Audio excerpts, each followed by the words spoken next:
Anteriormente, logo depois dos coelhinhos gigantes obviamente falsos. Mas começa antes do fim daquele vídeo. Você entendeu? Vamos começar pelo estômago. É a parte mais óbvia e mais acima do tamanho normal. Não, eu estou acordado. Parece que eu tava dormindo. Eu sinto minha vida saindo de mim. Eu preciso manter minha mente ativa.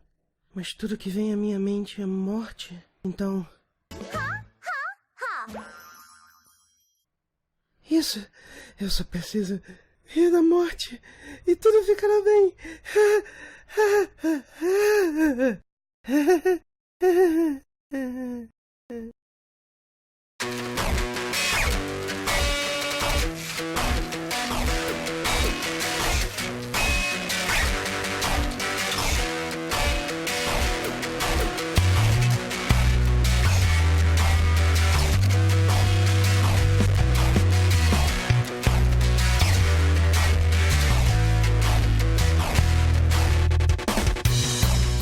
Antes do mundo começar sua terrível inversão de valores, que supostamente nos fará viver numa pontuação flutuante dentro de uma versão pior de Hirakudai Kishi no Calvary, Digibro Yo, ou um campo de concentração para homens não ser visto como sexista, existia uma coisa chamada comédia.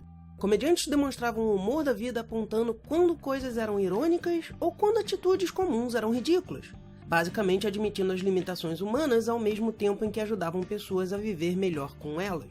Didn't you get that, Robin? I object, Your Honor, and ask that the last question be stricken from the records. It is merely an attempt to influence this intelligent, broad-minded, and most intellectual jury.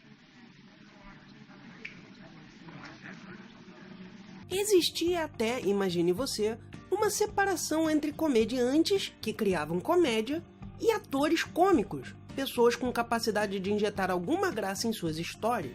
Basicamente, um comediante analisava situações e criava piadas, enquanto um ator cômico só as contava. Don't you want me to sing a song? Oh, yeah, but I thought you and I could do a song to get a boat. To get a boat? Yeah, wouldn't that be splendid?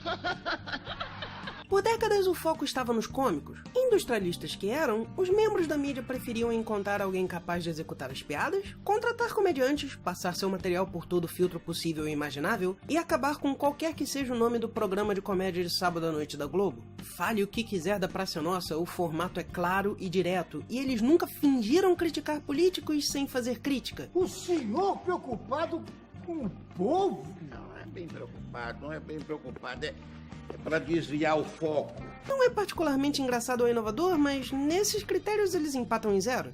Com o tempo, comediantes começaram a dizer: Ei, eu tive de deitar com essa indústria e catar as pulgas de manhã, e essa indústria precisa de 2 sacolas. O perigo de trabalhar encontrando o lado engraçado da vida, é claro, é seu sucesso depender da perspectiva de sua audiência. Coisas inovadoras podem ser mal vistas, e formatos antigos podem ser usados de novo e de novo até ninguém mais aguentar. Mas isso não é nada comparado com o que não comediantes fazem hoje em dia pensando ser piada.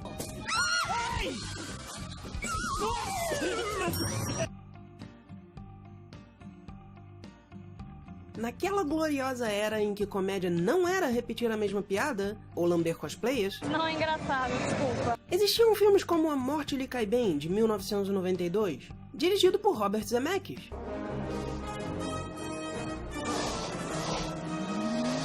E ganhador do Oscar de melhores efeitos especiais. E nós veremos alguns deles. Entretanto, o mais importante é notar que comédias antes de espartalhões e da quase obrigatória piada de fezes excessivas tinham um objetivo, um propósito claro em suas narrativas. Mas nós vamos voltar nisso. O filme começa mostrando Meryl Streep como a atriz principal em um musical, inteligentemente colocando a imagem pública da personagem, mas não dizendo ser exatamente a personalidade dela. E então a mostra preocupada com sua aparência, tanto em como ela é, quanto em como ela é vista. Aos 6 minutos, 1/3 dos personagens principais está absolutamente bem definida. Sim, ela é superficial, mas a ideia é essa. Ela está preocupada com a aparência porque ela se dedicou a esse superficial e está vendo o lado negativo, ainda que adore o positivo. Não, Sarkeesian, esse tipo de pessoa existe, eles mostram o lado bom e o lado ruim, vá protestar peidos. este terço recebe os outros 2 terços por serem uma velha amiga e seu noivo. E se você pensa que esse vai ser mais um triângulo amoroso chato...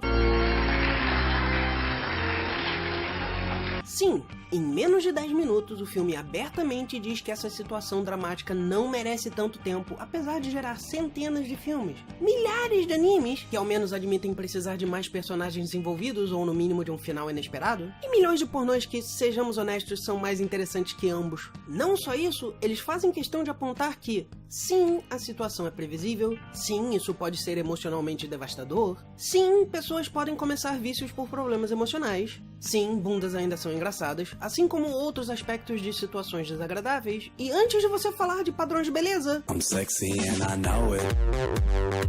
Sim, pessoas podem ser consumidas por seus problemas emocionais, e sim, seus problemas ainda são um pé no saco, mesmo que sejam problemas reais. Às vezes assim, mas muitas vezes assim. Entende o que eu quero dizer com comédias tinham um propósito? A ideia não era injetar graça em situações mundanas. Oi, eu sou um gatinho. Olha como eu sou bonitinho.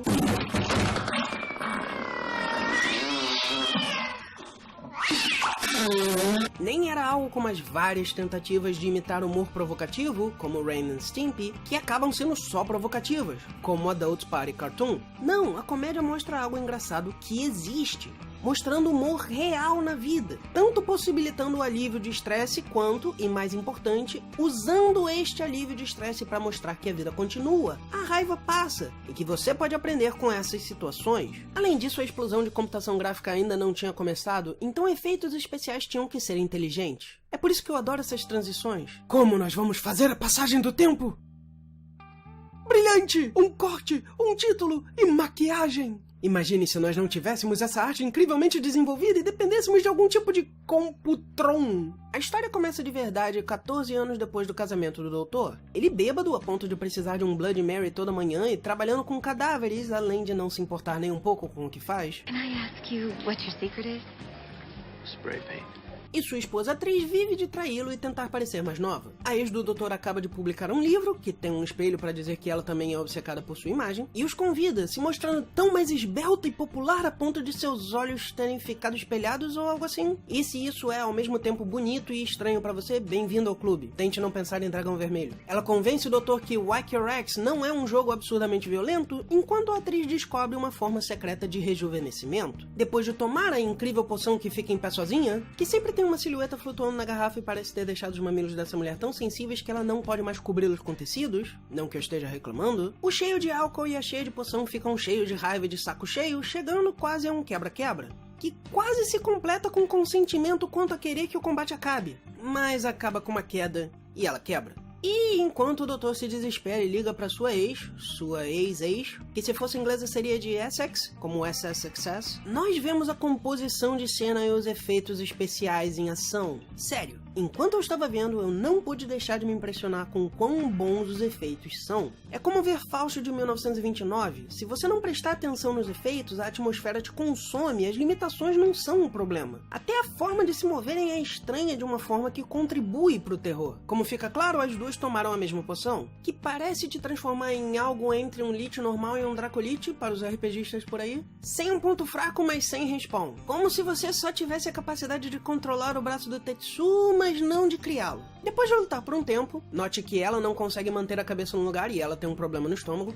Não se meta com a meta de meta. Com suas feridas expostas e claramente incapazes de se matarem, elas finalmente param de mandar indiretas no Facebook e conversam. Sim, meninas e meninos, esta comédia tem aqui mais um ponto muito interessante. Você não deve brigar e especialmente chegar a uma luta física. Não porque você vai preso ou porque o dano físico ao seu corpo pode ser irreversível, porque... Oh, it's amazing. Nem mesmo porque é socialmente inaceitável e pode impedir que elas sejam exiladas do resto do mundo, porque isso já é parte do acordo pela poção do corpo perfeito. Não. Esta comédia, depois de apontar que você pode sim querer atacar alguém e até achar a vitória física sobre o outro satisfatória, acaba de apontar que você não deve brigar simplesmente porque não funciona. Pense nisso. Todo mundo precisa se controlar para não usar uma pá contra uma pessoa ou uma espingarda. Por todos os motivos já citados, mas, mais importante, porque você não resolve os problemas dentro da sua cabeça, não importa o quanto você tentar destruí-los fisicamente. Nem mesmo uma poção que te dá imortalidade pode resolver os seus problemas, mesmo ela parecendo ser feita da alma da Pantera Cor-de-Rosa. E sim, eu tenho que pressupor que uma pedra imaginária, com cor que existe apenas para cérebros humanos e que não tem motivo para ter esse nome, esse visual ou esse humor associados a ela, senão pela inegável necessidade humana por personagens fodas, animais antropomorfizados e desenhos animados, e androgenia, nada seria mais perfeito para criar a poção de seremos para sempre pessoas. E essa conclusão ocorre a 3/4 do filme. Por que eu estou apontando isso? Porque isso é outra coisa que nós temos bastante nesse filme. Recompensas. Em vários momentos você recebe algo pelo tempo que você investiu no filme. Aos 6 minutos você tem um personagem completamente definido, aos 10 você tem um triângulo amoroso basicamente desmantelado, aos 25 você tem a segunda personagem completamente desenvolvida, aos 75 você tem a ferramenta narrativa da poção e seus efeitos desenvolvidos completamente. Você nunca sente que está jogando seu tempo fora. A maior das conclusões, entretanto, vem com as madames notando que a manutenção de seus corpos ia ter que continuar e elas iam precisar do doutor e suas latas de spray. Então elas decidem convencê-lo a tomar a poção, com um vaso na cabeça, que poderia ser aquele exemplo de parnasianismo que todo mundo lê na escola dado os temas do filme. Ele então conhece Nona Nua nem Tangananuka, que parece ser sua maior fã, que tenta convencê-lo a tomar a poção e continuar a manutenção para todos. O que me faz perguntar, por que ela não teria alguém para manutenção? Ninguém pensou nisso até agora? Alguém deve ter esbarrado em uma maçaneta e rasgado a pele em algum momento? Por outro lado, ela facilmente poderia ter sido uma vilã aqui, com uma sala de cabeças de pessoas que ela não gosta ou que se opuseram a ela. Ainda faria mais sentido do que Dark Horse. Mas aqui ela nem ataca antes de ser ameaçada. Claro, o filme ainda usa o velho "ele está certo agora, então ele acerta o que não conseguia antes". De fato, se você procurar, existem várias estúpidas justificativas para por que ele seria melhor que elas. Ele é menos superficial que elas, o que deveria ser o bastante, mas ainda assim não dá valor à vida, logo não é tão bom. Um lugar perfeito para um personagem ser relacionável. Porém, ele tem de se casar e ser fiel apesar dela estar traindo. Ele tem que se manter lá mesmo com sua esposa tendo morrido e ameaçado mandá-lo pra prisão, e só se declarar livre quando acha uma brecha em seu juramento. So that's the worst part. Well, you girls are dead. O mesmo efeito poderia ter sido feito só com o vício dele ter parado. Ele nem precisava virar Bullseye. Mas o filme tem um ritmo tão bom, desenvolve tão bem seus personagens e cria uma narrativa tão boa que eu não posso dizer que chega a estragar o filme. Fim das contas, depois do doutor recusar tomar a poção para ser uma estátua viva e poder encher a cara e manter os carniçais prontos para tirar fotos de calendário, ele precisa passar pelo telhado para fugir e acaba pendurado em um cano quase quebrando. Oh! After you fall, you can put yourself back together again.